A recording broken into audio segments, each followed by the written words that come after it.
Là maintenant, on va entamer l'exercice numéro 1 de la série numéro 3. C'est le premier exercice de cette série-là. Écrire un programme qui permet de remplir un tableau de 10 éléments. Chaque élément est un enregistrement et chaque enregistrement contient 3 champs. Le nom, c'est une chaîne de caractères. L'âge, c'est un entier. Et les notes, c'est un tableau contenant 4 éléments de type réel, puisque les notes, ils doivent être de type réel. Par exemple, une note ça va être 12,5, donc 12,5, donc c'est un réel. Voilà, donc ce qui est demandé de remplir un tableau de 10 éléments, donc on va déclarer un tableau de 10 éléments, mais ces éléments-là, ils représentent des enregistrements. Voilà. Ces enregistrements-là, chaque enregistrement, il va contenir 3 champs. Le premier champ, c'est le nom, si vous voulez dire de l'étudiant, qui représente une chaîne de caractères. Le deuxième champ, c'est son âge.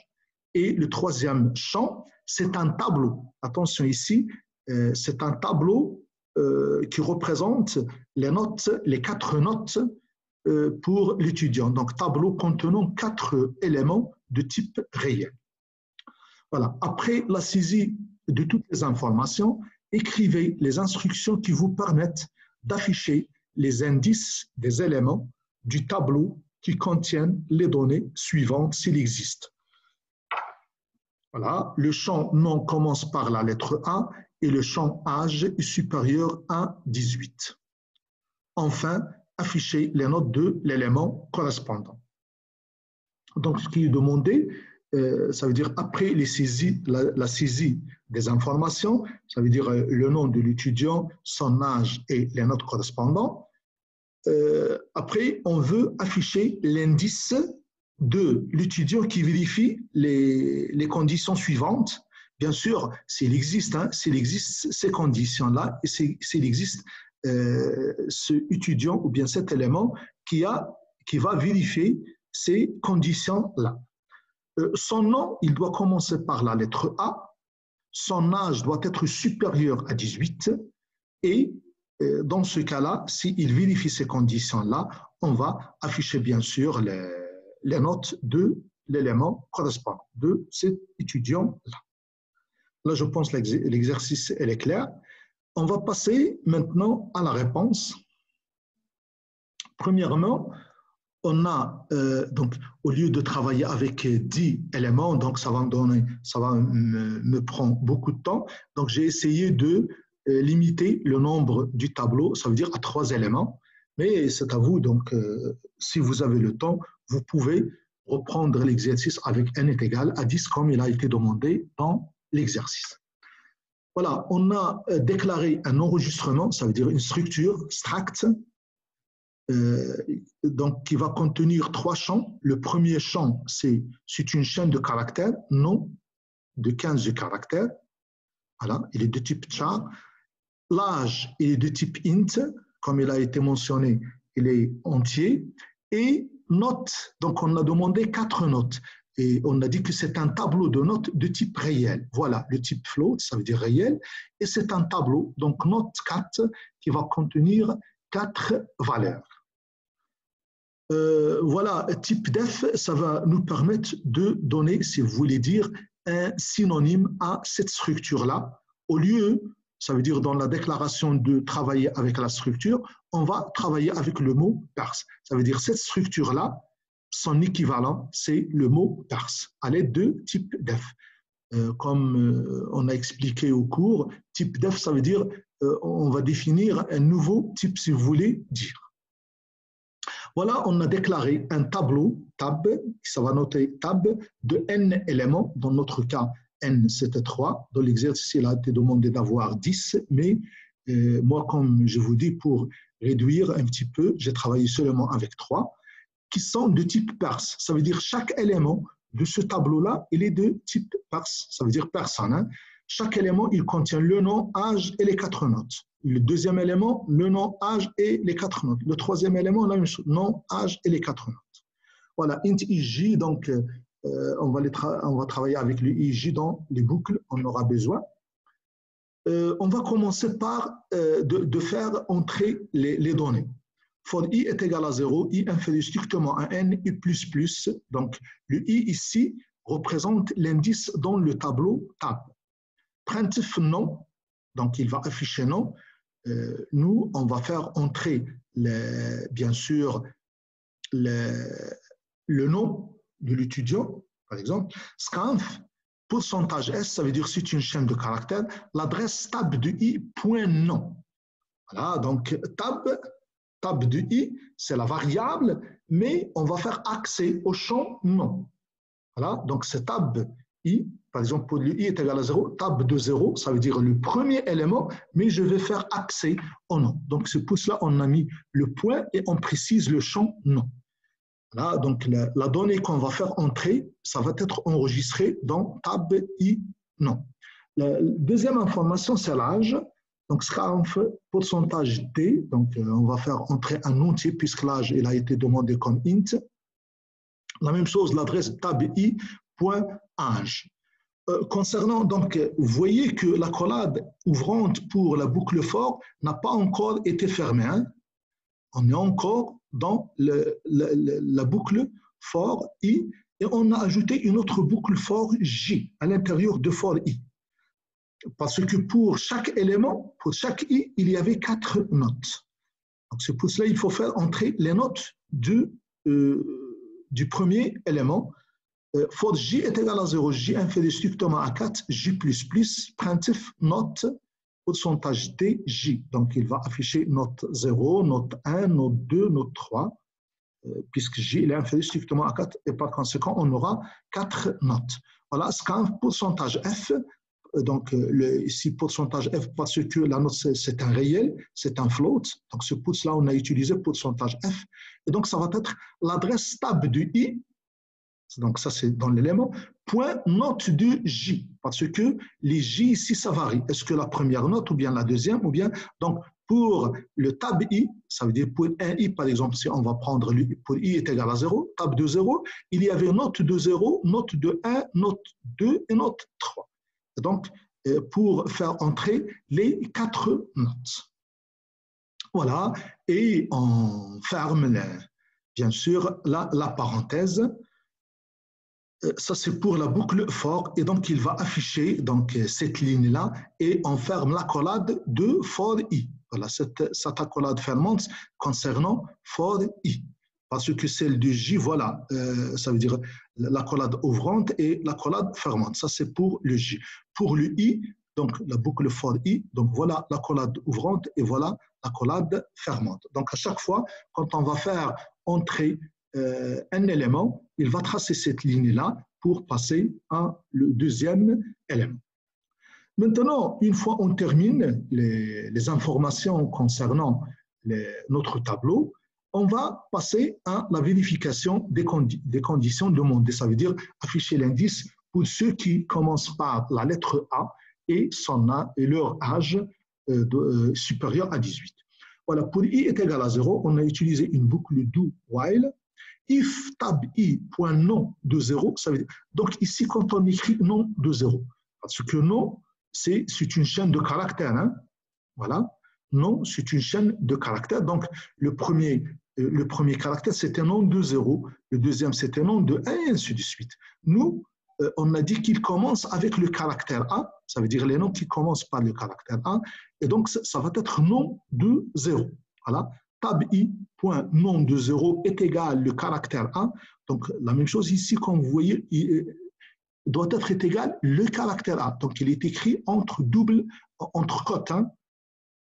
Parce que si on élimine le cote, pour lui, le A, ça devient une variable et donc il va essayer de chercher la valeur de A. Mais nous, pour dire au compilateur qu'on va, ça veut dire comparer le nom de 0, ça veut dire le premier caractère de la chaîne nom, par rapport au caractère A. Est-ce qu'il est égal à A?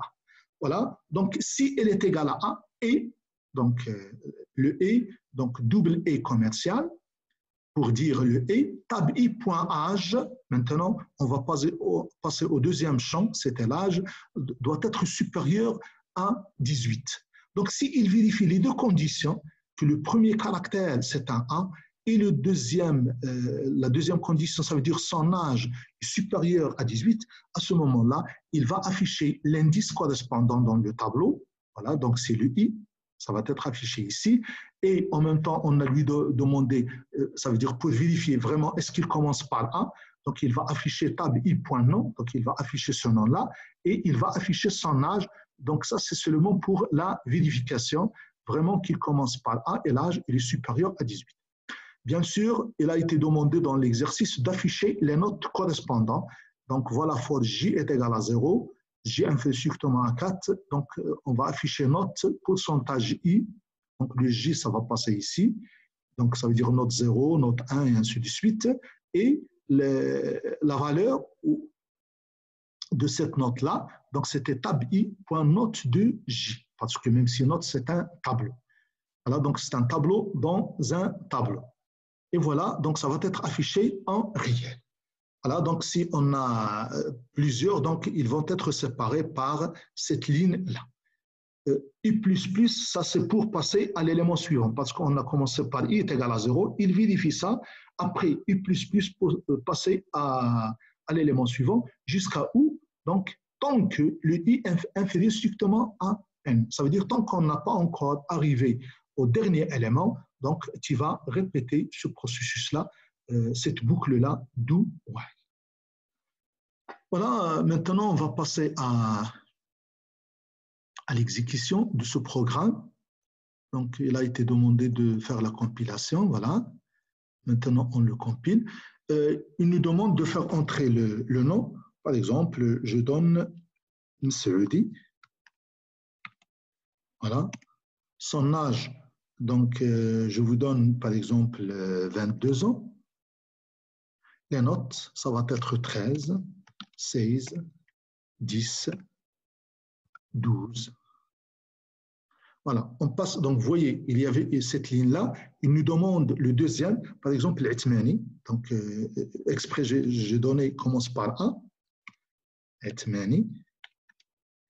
L'âge, pour que les conditions doivent être vérifiées, par exemple, il avait 19 ans, donc il est supérieur. Et les notes, ça va être 12, 13, donc les notes, ce n'est pas grave ici, hein, 13, 12, 13, donc c'est aléatoire. Je donne un autre, par exemple, qui va commencer par A, par exemple, Leli, mais l'âge, je vais donner un âge qui est inférieur à 18, ça veut dire qu'il ne vérifie pas. Par exemple, il avait 17 ans. Et voilà, la même chose, les notes, ça va être 10, 19, par exemple, 13 et 11. Voilà le résultat. Donc, l'indice 1, parce qu'on a trois éléments. Le premier est l'indice 0, le deuxième, c'est l'indice 1 et le troisième, c'est l'indice 2. Parce que toujours un tableau, il commence par l'indice 0. Donc, voilà, il a affiché l'indice 1. Donc, le nom, c'était Etmani et là, c'était 19 ans. Voilà, donc, c'est le seul qui vérifie parce que, comme vous le voyez, le premier, ça commence par M, donc il ne vérifie pas. Le deuxième, voilà, c'est Etmani, il commence par A et l'âge, c'est 19 ans. Et le troisième, il commence par A, mais l'âge n'est pas supérieur à 18. Et voilà, donc il a affiché les notes 12, 13, 14 et 15. Donc, vous voyez, ici, dans cet exercice-là, on a utilisé la notion des enregistrements. Voilà. Là, maintenant, on va entamer l'exercice 2 de la série numéro 3, définir la structure permettant de représenter un nombre complexe. Comme vous le savez, pour la machine, précisément pour langage C, il n'existe pas une variable de type complexe. Et donc, qu'est-ce qu'on fait? Pour définir un complexe, on doit définir une structure, ça veut dire un enregistrement qui va contenir deux champs. Le premier champ, c'est la partie réelle et le deuxième champ, c'est la partie imaginaire. Donc, c'est ça le but de cet exercice-là, c'est pour vous faire montrer l'utilisation des nombres complexes. Après, la définition de la structure qui nous permet de représenter un nombre complexe, définir les fonctions complexes suivantes. Premièrement, la fonction imaginaire qui nous permet de donner la partie imaginaire d'un complexe. Donc, il a un seul argument, Z, de type complexe, et le retour, ça veut dire que c'est un int. Nous, pour simplifier, on va essayer de travailler seulement avec les entiers relatifs, hein, qu'ils soient des nombres positifs ou bien négatifs, ça veut dire de l'ensemble Z. Pour la partie réelle et la même chose pour la partie imaginaire. Voilà, la même chose pour la partie réelle, donc d'un complexe, ça va retourner comme entier. Ça veut dire qu'il retourne un entier. Ça, c'est les deux premières fonctions, la fonction imaginaire et la fonction réelle. Et il y avait la fonction la plus importante, c'est la fonction de multiplication. Quand on a deux complexes, Z1 et Z2, et qu'on va faire la multiplication entre ces deux complexes. Parce que la multiplication de deux complexes, c'est un complexe. Donc, c'est pour cela on a montré dans le prototype de cette fonction-là que le type retourné de cette fonction multiplication, c'est un complexe. Et de plus, il y avait la valeur absolue d'un complexe Z qui est de type réel. Voilà, ça va être la racine carrée de la partie réelle au carré plus la partie imaginaire au carré. Donc, c'est ça la valeur absolue d'un complexe. On va voir maintenant, ça veut dire le programme qui nous permet d'avoir ça. Ici, on a défini une bibliothèque math.h. On a inclus math.h parce qu'on aura besoin pour avoir la racine carrée, parce que la valeur absolue, comme je vous dis, c'est la racine carrée de la partie réelle au carré plus la partie imaginaire au carré. Et donc, la racine carrée, c'est déjà défini dans la bibliothèque math. On va la voir après. On définit la structure d'un complexe type def struct int réel et int imaginaire. Donc, je la note comme complexe. Donc, vous voyez, pour changer, donc j'ai donné le mot complexe avec sans E à la fin. Voilà, type def, donc on a défini cette structure-là qui contient les deux champs, la partie réelle et la partie imaginaire, et on a lui donné le nom complexe, comme vous le voyez.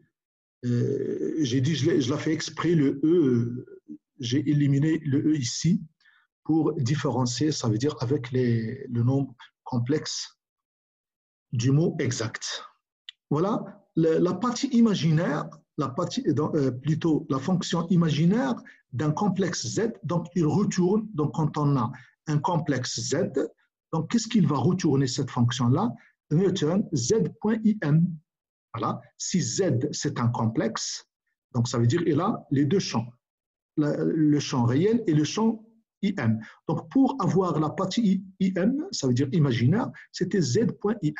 La même chose pour la fonction réelle, il va retourner un int d'un complexe Z, donc return Z.re.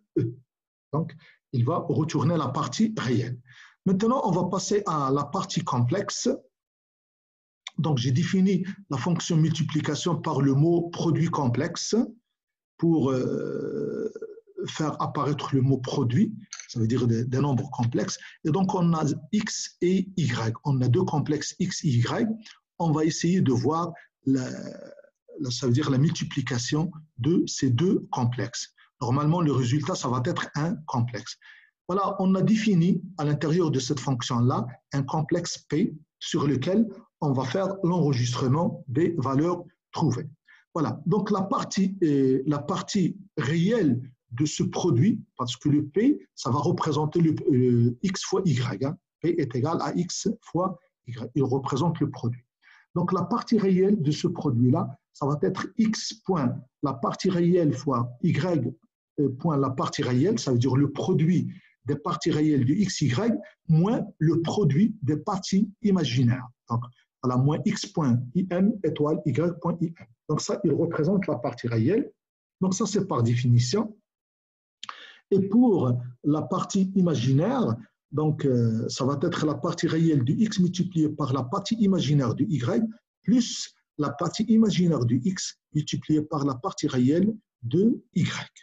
Voilà, donc ça, il représente la partie imaginaire. Et enfin, on va faire return P Ça veut dire le résultat, ça va être un complexe. Parce que le P, il contient la partie réelle et la partie imaginaire. Pour la valeur absolue, voilà, la valeur absolue, ça va être un réel puisqu'il y avait la racine carrée.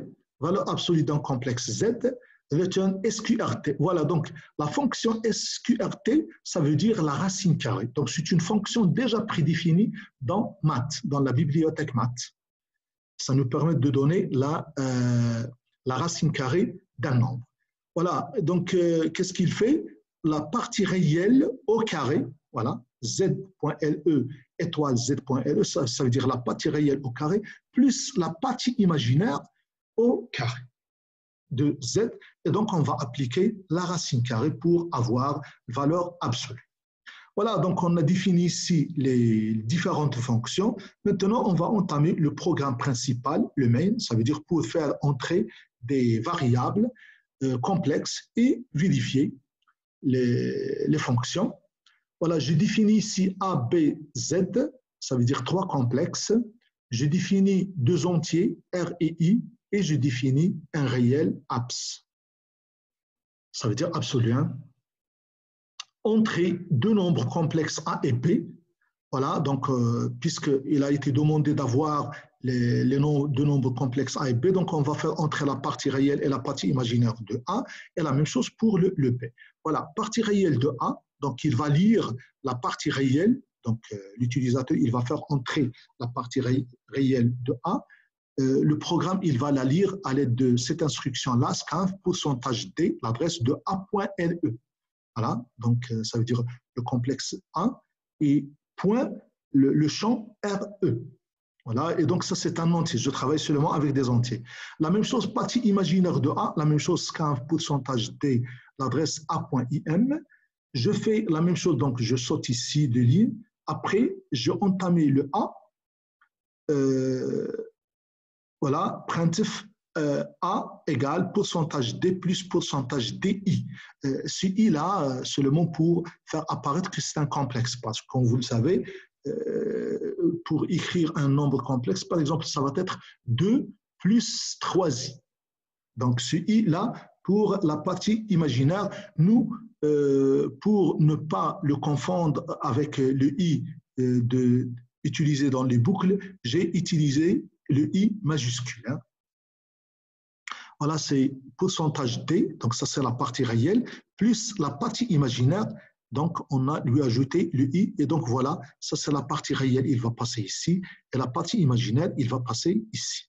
Je répète la même chose pour le B, la partie réelle de B, donc il va lire B.LE, la partie imaginaire de B, ça va être lu, et enregistré dans B.IM, et il va faire la même chose, il va afficher B est égal pourcentage D plus pourcentage DI, donc la partie réelle ici et la partie imaginaire de B ici.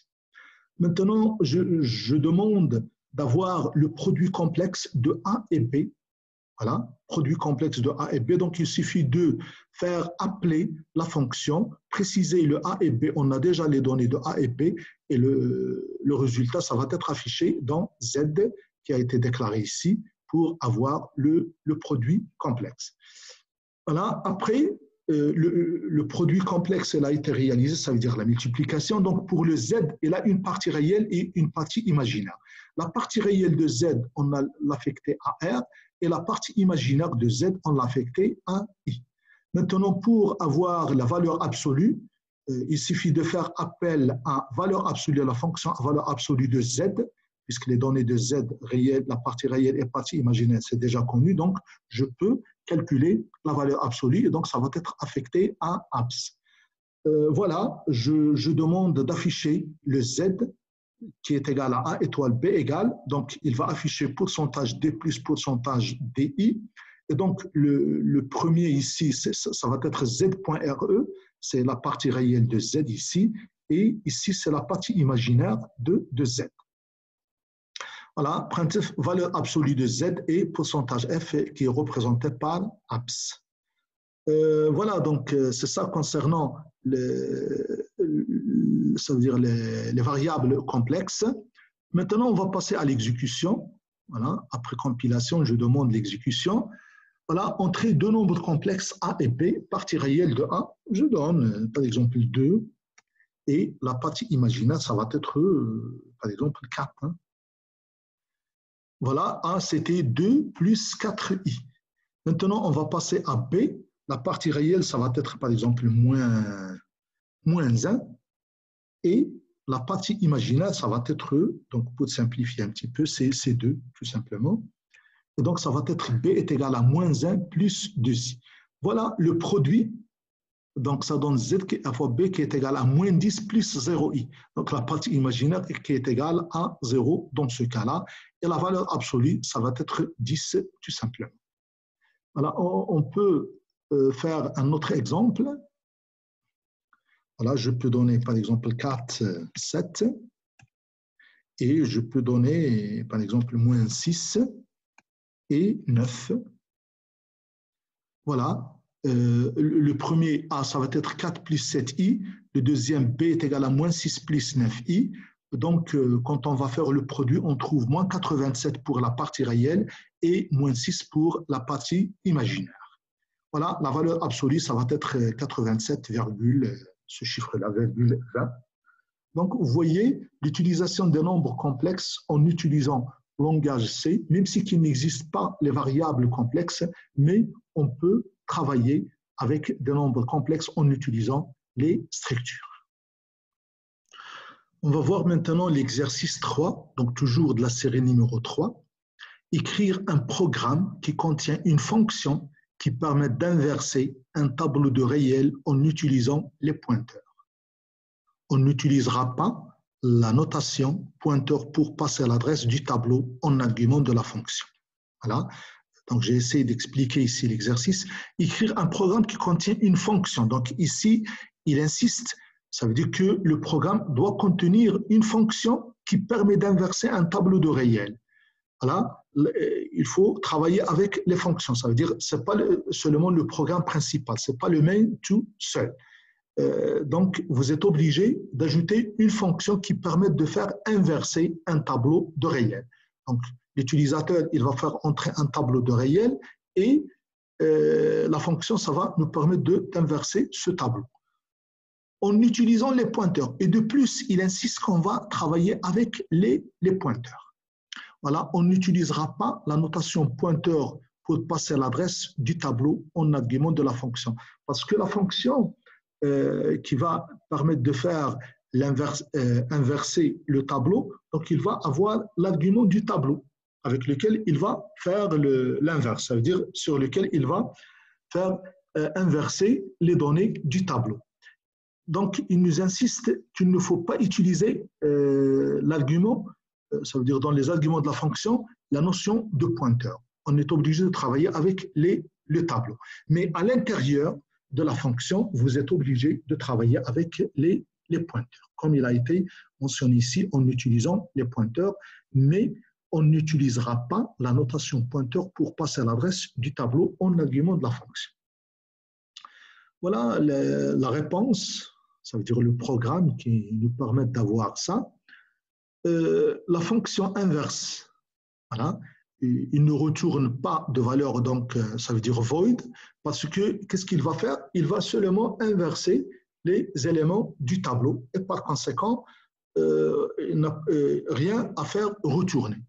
Voilà, les arguments de cette fonction-là, il y avait le tableau sur lequel on va faire le travail, ça veut dire l'inversion des valeurs, et le deuxième argument, c'est la dimension du tableau. Parce que toujours, quand on a un tableau comme argument d'une fonction, on ne précise pas la taille du tableau pour qu'il sera adapté à n'importe quelle taille utilisée et n'importe quel tableau. La taille, ça va être donné comme deuxième argument de la fonction. Voilà, donc la fonction inverse est là, les deux arguments. On déclare une variable temporaire qu'on aura besoin. Donc, toujours quand il y avait cette inversion, etc., vous êtes obligé d'avoir une variable temporaire sur laquelle on va enregistrer les données qui vont faire le changement d'emplacement. Et le i pour utiliser une boucle for. Voilà, for i est égal à 0, i inférieur strictement à n divisé par 2, i plus plus. Donc, vous voyez ici, que la variation de i, ça varie de 0, mais ce n'est pas jusqu'au n. Ça veut dire que ce n'est pas jusqu'au dernier élément du tableau.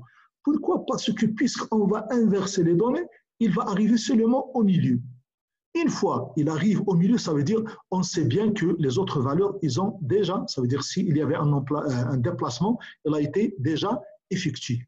Et par conséquent, vous n'êtes pas obligé de terminer tout le tableau. Il suffit d'arriver à la moitié parce que une fois, donc on va comparer par exemple le premier élément, ça va être échangé avec le dernier élément, le deuxième avec l'avant-dernier et ainsi de suite. Donc quand on arrive au milieu, ça y est, c'est déjà l'inversion, c'est déjà effectué. Voilà, donc dans la variable temporaire est égale étoile tab plus i. Donc ici, on a utilisé les pointeurs. Qu'est-ce qu'on a dit ça veut dire au cours, quand on a un tableau, si on prend le nom du tableau, son indice, sans préciser l'indice, ça veut dire c'est l'adresse du premier élément. Et donc cette adresse-là, ça veut dire c'est un pointeur. Comme je dis toujours, quand on parle de notion de pointeur, ça veut dire c'est une adresse. Quand je parle d'adresse, ça veut dire c'est un pointeur. Voilà, donc c'est l'adresse du premier élément plus i. Et le i, ça varie. Quand on a le i est égal à 0, ça veut dire on aura seulement tab, ça veut dire c'est le premier élément. Mais quand on ajoute les étoiles, ça veut dire le contenu de la variable pointée par ce pointeur. Voilà, donc c'est ça l'astuce. Donc la variable temporaire, il va prendre la valeur de tab plus i. Après, on a tab plus i, donc étoile. Donc toujours, quand j'ajoute les étoiles, ça veut dire que je parle du contenu de la variable pointée. Donc, le contenu de la variable pointée, donc tab plus i, il va prendre le contenu de tab plus n moins i moins 1. Donc, si on prend par exemple pour le premier élément, i est égal à 0. Donc, ça va être ici tab plus 0, ça veut dire tab, hein, c'est le premier élément. Ici, c'est tab plus n moins 0, moins 1. Donc, ça veut dire tab plus n moins 1. Donc, ça veut dire c'est le dernier élément. Puisque on a dans un tableau, donc toujours on commence de 0 jusqu'à n, moins 1. Quand on a un tableau de n éléments, le dernier élément, ça va être l'indice, son indice c'était n-1. Et donc c'était le cas ici, c'est n-1, quand i est égal à 0. Et donc on va inverser le dernier élément avec le premier élément. Voilà, et après, temporaire, voilà, le dernier élément, il passe au premier et le dernier élément, il va prendre la valeur de temporaire qui représente le premier élément. Et ainsi de suite, le i, ça va être égal à 1 et on va passer comme ça, élément par élément, jusqu'au milieu. Voilà, donc c'est ça l'astuce de faire inverser les éléments dans un tableau en utilisant la fonction inverse. Dans le programme principal, voilà, on a déclaré un tableau de 10 éléments. Voilà, le n pour représenter, normalement nous, on a déclaré un tableau de 10 éléments, mais on peut jouer sur la dimension. Par exemple, je vais travailler seulement avec 5 éléments. Vous n'êtes pas obligé d'avoir les 10 éléments. Et le i pour la boucle for. Voilà, donner la dimension du tableau T. Donc, on va lire la valeur de n, pourcentage t, et donc ça va être enregistré dans n. For i est égal à 0, i inférieure strictement à la dimension de n, i plus printf, donc t de i, voilà, il va afficher t de 0, t de 1 et ainsi de suite, et après il va lire, donc à chaque fois il affiche t de 0, donc il va lire dans l'adresse de t de 0, la deuxième t de 1, et donc on va faire entrer la valeur, il va la lire dans l'adresse de t de 1 et ainsi de suite, jusqu'à n-1. Voilà, le tableau c'est déjà saisi ici. Maintenant, il va afficher avant inverse. Voilà, for i est égal à 0 jusqu'à n, printf t de i égale, donc pour afficher les éléments de notre tableau qu'on a fait entrer. Après, il va faire appel à la fonction inverse tn. Voilà, dans ce cas-là, ça veut dire le t, il va passer directement à tab. Voilà, donc il suffit de prendre ça veut dire le nom de votre tableau. Ici, T de 10, donc on a pris seulement le nom du tableau, il va passer comme premier argument. Et le grand N, il va passer à la place de petit n. Voilà, donc il va inverser, ça veut dire cette fonction-là, ça va nous permettre d'inverser les éléments de notre tableau. Après, il va afficher, après inverse, Voilà, for i est égal à 0, donc il va afficher de nouveau notre tableau. Voilà, on va passer à l'exécution. Donc, la compilation, c'est bon. Concernant l'exécution, donner la dimension du tableau. Par exemple, on va donner 5. Hein. Vous n'êtes pas obligé d'avoir les 10. Et les éléments, donc pour que ça se voit 1, 2, 3, donc on aura 1, 2, 3, 4 et 5, pour que ça se voit l'inversion. Voilà. Avant inverse, c'était 1, 2, 3, 4, 5. Voilà comme il a été entré ici. Et après inverse, ça va être 5, 4, 3, 2, 1. Donc, vous voyez qu'elle a inversé les éléments du tableau. Avant T2,0 c'était 1, ça devient maintenant T2,0 c'est 5, et ainsi de suite, jusqu'au T2,4 c'était 5, ça devient maintenant 1. Donc, vous voyez l'utilisation de la fonction inverse en utilisant, bien sûr, les pointeurs. Voilà. Là, on va voir maintenant l'exercice numéro 4, toujours de la série numéro 3. Considérons les deux suites d'entiers naturels UN et Vn définis par récurrence simultanée de la façon suivante. I de 0 est égal à 1 et V de 0 est égal à 2. UN plus 1 est égal à 2 fois UN plus 3 Vn et Vn plus 1 est égal à UN plus V de n. Écrire un programme qui demande une valeur de l'entier naturel n et affiche alors les valeurs de un et de vn. Donc, ici, c'est l'utilisation des fonctions croisées. Voilà, donc le un, il a besoin de vn, donc vous voyez que dans la définition, le un, il a besoin de vn, et la même chose, le vn, il a besoin de un. Donc, on dit que ça représente des fonctions croisées. Et c'est ce qu'on appelle dans les suites récurrentes. Voilà, pour le... Normalement, il est facile, ça veut dire ce type de suite-là, puisqu'il a été déjà donné les formes des suites. Voilà, concernant la réponse, comme vous le voyez, on définit U de N. Donc, bien sûr, U, c'est une suite qui va retourner un entier. Voilà, le type c'était entier. Et son argument, ça va être un entier. If n est égal à 0, return 1, parce qu'ici, on a le i de 0 est égal à 1. Else, sinon, return 2 fois un-1 plus 3 fois vn-1. Voilà, donc c'est ça. Ici, on a travaillé avec un plus 1, donc c'est pour cela on a donné 2 un plus 3 vn. Mais quand on va utiliser u de n, ça va être 2 fois un-1 plus 3 vn-1. Et donc c'est ça ce qu'on a écrit ici. Le else, ça veut dire dans le cas où n il est supérieur strictement à 0, voilà ce qu'il faut retourner. Et voilà la collade fermante de la suite un. La même chose pour la suite Vn. Donc, pour nous ici, ça représente une fonction. Donc, il retourne un entier. Et bien sûr, son argument, ça va être un entier. If n est égal à 0, return 2. Voilà, parce que v de 0 est égal à 2.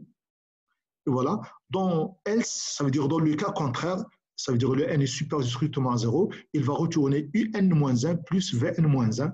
Et voilà, on a vn plus 1 est égal à un plus 20. Ça veut dire quand on parle de vn est égal à un-1 plus vn-1. Après, dans le programme principal, on définit une variable n qui nous permet de donner, ça veut dire l'indice de la suite. Entrer un entier n, on va le lire, donc pourcentage d, donc ça va être enregistré dans la variable n, et après printf u, pourcentage d est égal à pourcentage d, et pourcentage v, ça veut dire le n, ça va être affiché ici, le un, ça va être affiché ici, la même chose ici le n, et ici le vn. Voilà, donc normalement c'est un programme qui est facile. Voilà la compilation et voilà l'exécution. Donc, entrer un entier, par exemple, je vais donner 3. Voilà, U de 3 est égal à 83 et V de 3 est égal à 36. Voilà, donc ce sont des fonctions simples. Je peux répéter, par exemple, pour une autre valeur, par exemple 4. Voilà, U de 4 c'était 274 et V de 4 c'était 119. Voilà, donc ça concernant l'exécution de ce de l'exercice numéro 4. Voilà. On va voir l'exercice numéro 5, la série numéro 3. Ici, on va utiliser l'analyse combinatoire, les formules du nombre de combinaisons de n objets P à P définies par, ça veut dire celle de CNP, hein, les formules mathématiques de l'analyse combinatoire. CNP, donc je commence par C, CPN, ça veut dire l'indice P et la puissance N dans C. Seulement ici dans l'éditeur, ça veut dire cet éditeur-là, ça ne nous permet pas d'écrire cette forme-là, CNP, comme vous avez sur la série. Normalement, elle est écrite à l'aide de l'éditeur du Word. Donc, le Word, et là, il peut écrire les formules mathématiques. Par contre, ici, pour le Dev C++, on n'a pas ça veut dire cette possibilité-là d'écrire le CPN. Mais, comme vous le voyez, ça veut dire l'indice, donc c'était par le tiret, et la puissance par le chapeau. Donc, ici, CPN, comme suit. Donc, CPN égale CP, la puissance n-1, plus C, l'indice P-1, la puissance n-1. Et C1n qui est égal à n, CNN qui est égal à 1. À partir de la définition ci-dessus, écrire la fonction récursive qui permet de calculer CPN. Voilà.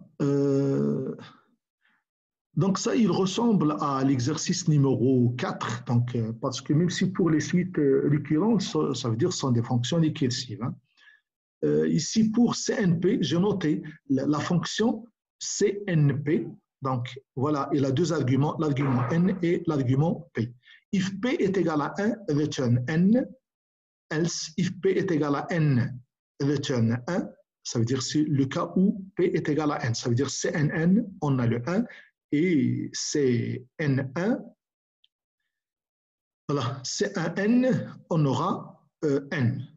Else, CNP de N-1P plus CNP de N-1, P-1. Donc, c'est ça la formule, hein. La voilà. Donc, CNP, donc c'était seulement ici, ça c'est l'indice et ça c'est la puissance. J'ai interchangé ici l'écriture. Voilà. Il suffit de faire apparaître cette formule ici. Donc, il va le retourner.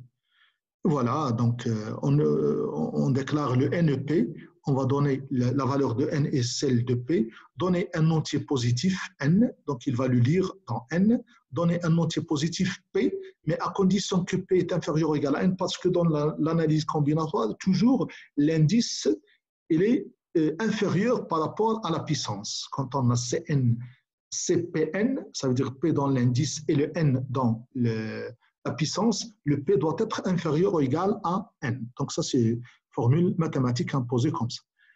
Il va lire la valeur de P.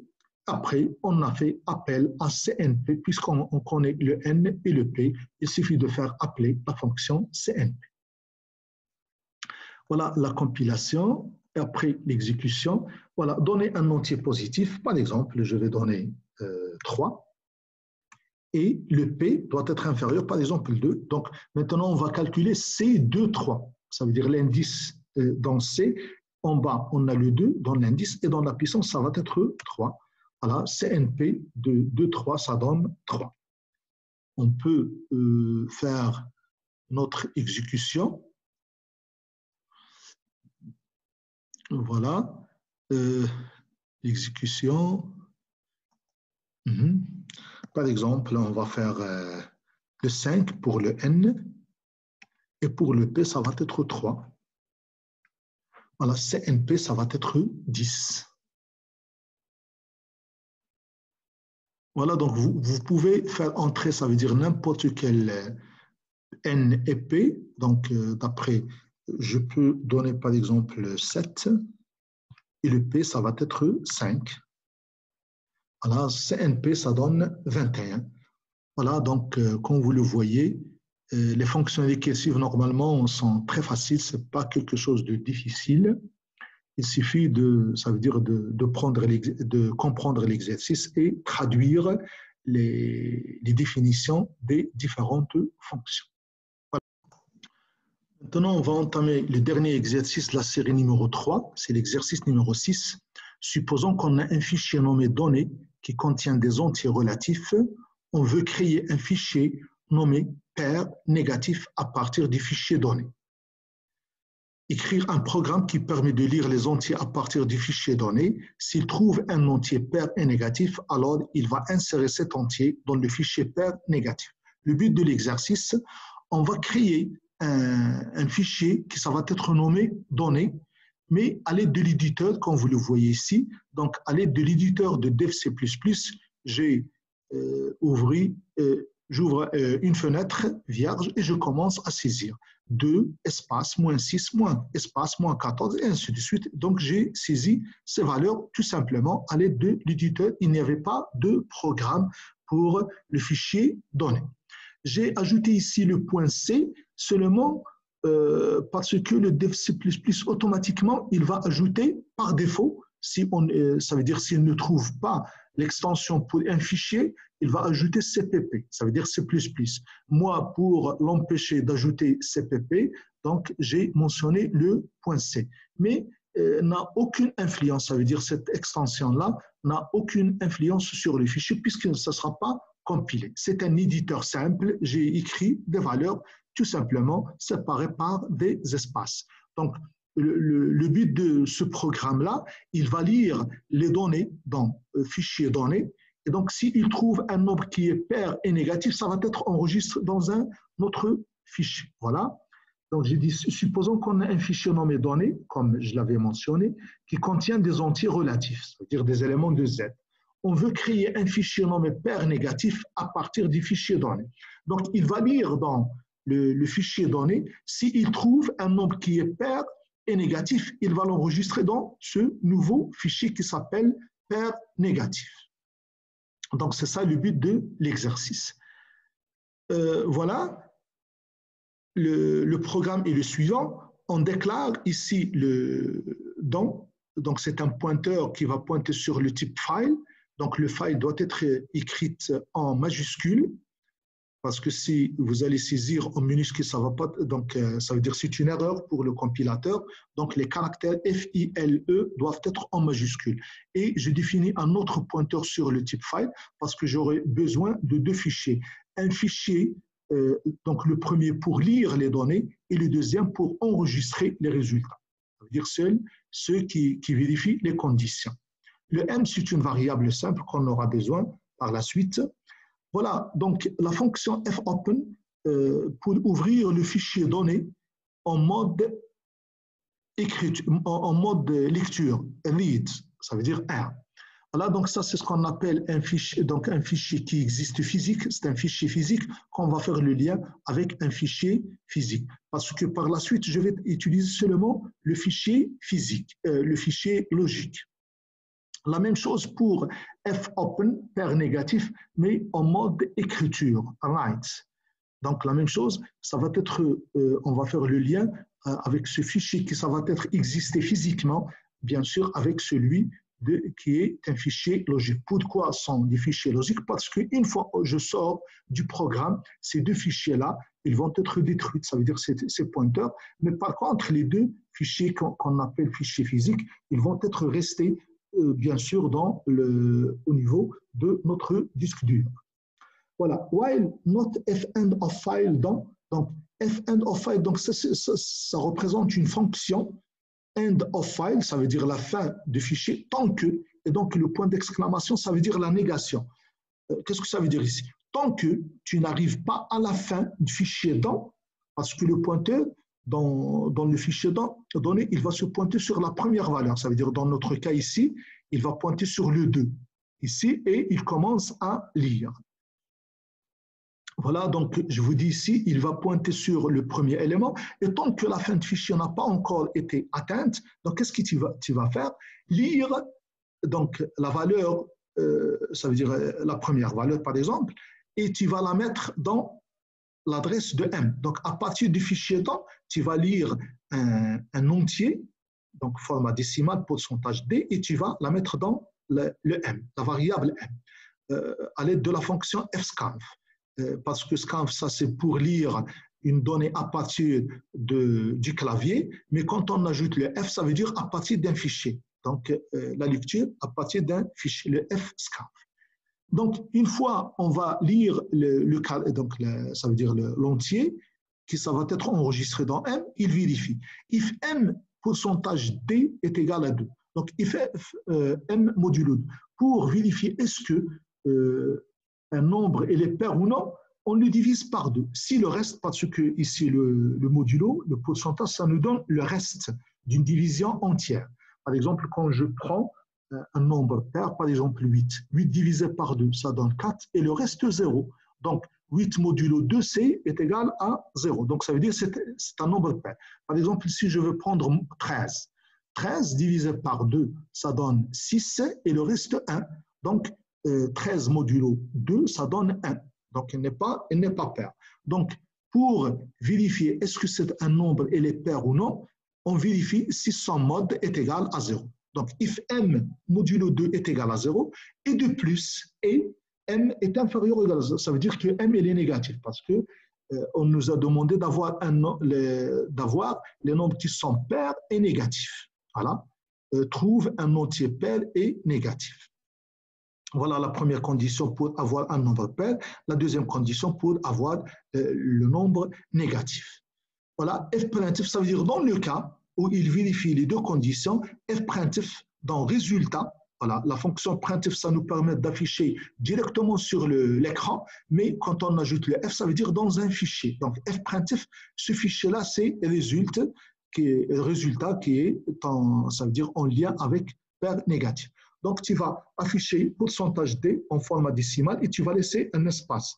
Seulement quand il commence à faire afficher les valeurs l'un à côté de l'autre pour qu'il laisse des espaces entre les valeurs, donc on écrit pourcentage D avec un espace. Et donc, il va afficher la valeur de M. Et le processus, il est répétitif. Voilà, la collade fermante de while. Tant que la fin de fichier n'a pas encore été atteinte, il continue à faire ce travail-là jusqu'à la fin. Et après, il va afficher terminé. Donc, vous allez remarquer qu'au niveau de l'écran, ça ne se voit rien parce qu'on n'a pas demandé de faire afficher sur l'écran. On a demandé d'afficher sur un fichier qui s'appelle pair négatif. Et donc, on va lancer l'exécution. Vous allez avoir, quand il termine, il va écrire terminé. Mais on est obligé d'ouvrir le fichier pair négatif pour vérifier est-ce que vraiment il contient les nombres qui sont pairs et négatifs. Voilà la compilation et après l'exécution. Voilà, c'est terminé, donc elle est rapide bien sûr. On va voir notre fichier, donc c'est ouvrir et on va pair négatif s'appelle, hein? Donc on va chercher le P. Voilà, pair négatif, le voilà. Voilà, il contient moins 6, moins 14, moins 2, moins 8, moins 100, 0 et moins 12. Donc, vous vérifiez ici, vous voyez que tous les nombres sont pairs et négatifs. Et ici, il a ajouté le 0 parce qu'on a fait M inférieur ou égal à 0. On suppose que le M, il est pair négatif et positif en même temps. Donc, voilà le résultat de cet exercice-là. De cette façon, on est arrivé à la fin de la série. Alors, merci.